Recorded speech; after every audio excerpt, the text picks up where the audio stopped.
we have to. I want to make sure I understand you. Because the government sets a minimum wage, what does McDonald's do? McDonald's? It can't hire as many teenagers. It improves its capital equipment to serve. It does less business because it has to charge higher hamburger prices. In the absence of a minimum wage, McDonald's would be able to offer a larger number of jobs to a larger number of youngsters, and they would be able to acquire some skills. And not only McDonald's. So we hire more people get work. Younger people. Younger people would work, and they'd get a chance to develop their skills to become productive members of society instead of being driven into a cycle of poverty and of welfare, which is absolutely deplorable. Milton Friedman, the economist, returns in a moment.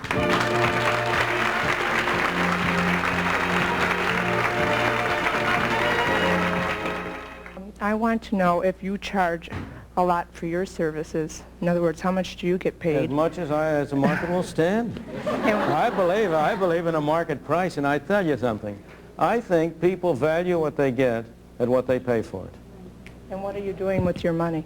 That is my business and not yours.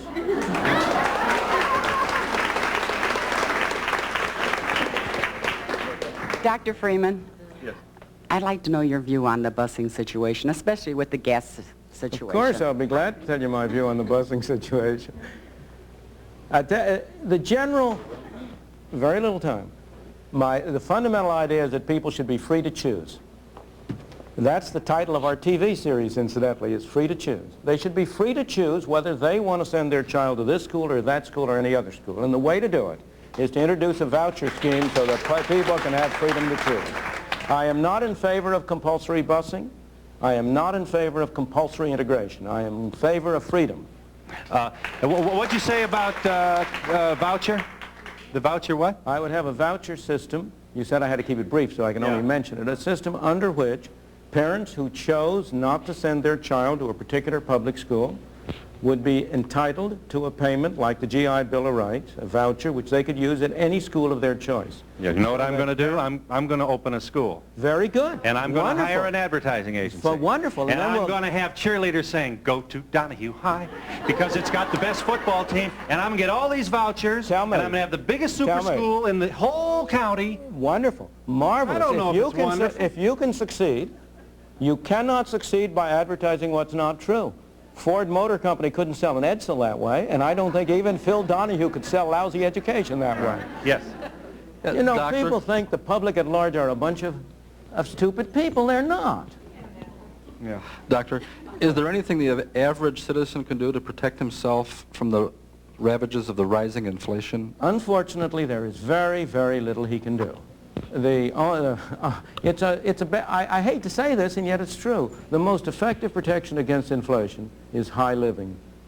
How do you mean that? How do you mean that? I mean that, unfortunately, there are no assets which you can confidently acquire with the expectation that they will provide you a hedge against inflation. On the other hand, if you buy yourself a nice house, you buy yourself a nice suit, you buy yourself a picture to hang on the wall, you are protected against the ravages of inflation. So, in other words, convert your money into material things? Unfortunately, it's not a very desirable thing to do. Don't convert all of it. You've got to have some reserve for emergency. I'm not saying this is a good thing. I'm saying that inflation is the kind of thing which leaves you with no good choices.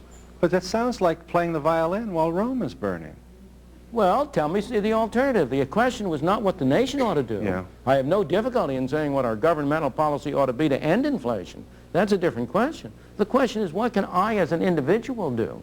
And unfortunately, given the uncertainty of inflation, given the fact that real estate has proved a good hedge and it's proved a bad hedge, that stocks have proved a good hedge and they've proved a bad hedge, that government bonds are a snare and a delusion, that they have proved a very, very poor investment for the poor suckers who were induced by Uncle Sam to come into them.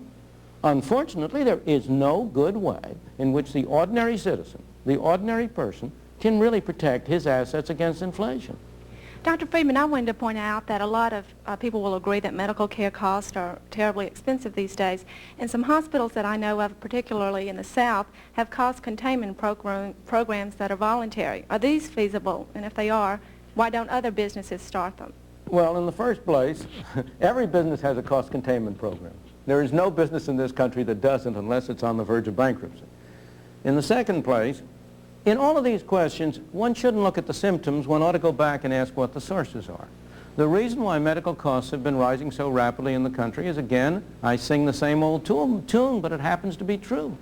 Because whereas some 15 or 20 years ago, government spending on medical care accounted for something like 10–20% of the total amount spent on medical care. That was mostly in public health and for veterans.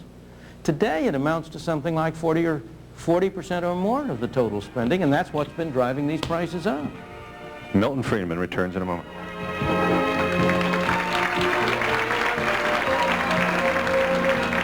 You'd be against mandatory wearing of helmets for motorcyclists, too. Of course. I think people ought to be free to do what they want. What's wrong with, why can't the government be paternalistic and maternalistic and care for its citizens?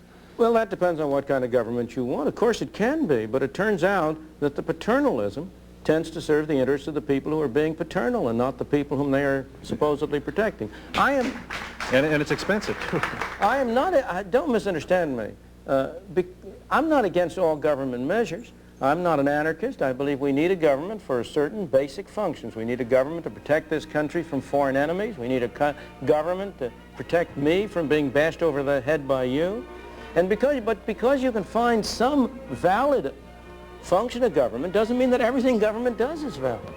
And the problem today is not that we have too little government, but much too much government. Milton Friedman can be seen on PBS next year in several one-hour shows. Many thanks to this Nobel Prize winner for bringing his enthusiasm to our show, and thank you for your participation. Have a nice day, everybody.